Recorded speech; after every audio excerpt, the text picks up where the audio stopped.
Okay, so we'll be working on the Massey 240 today. What we're going to try and do is change out this fuel sending unit.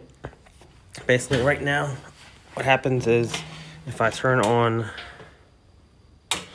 key, it drops all the way to full, but it's not full. So we're going to change that out and see if that doesn't fix it. So what I did was I just ordered new one. It's a little bit of a different setup, but it's pretty much the same. It's just a blade. Okay, so first thing you want to do is make sure you disconnect the battery.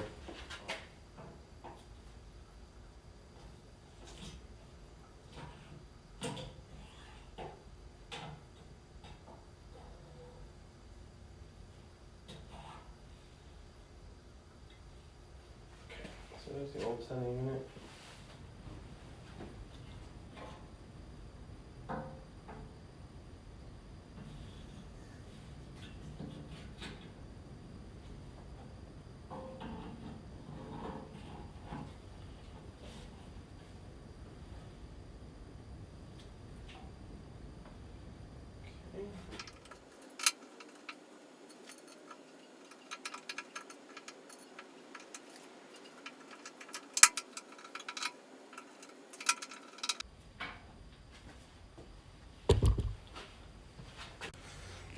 Okay, so now we're going to test it, see if the fix worked.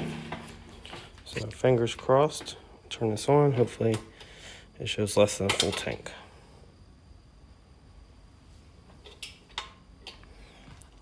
And perfect, so we've got just over a quarter tank, which I believe is accurate, so awesome. Okay, so that kind of finishes it up. I'm going to finish getting these last few bolts in and all that stuff sorted, but that's changing out a fuel sender.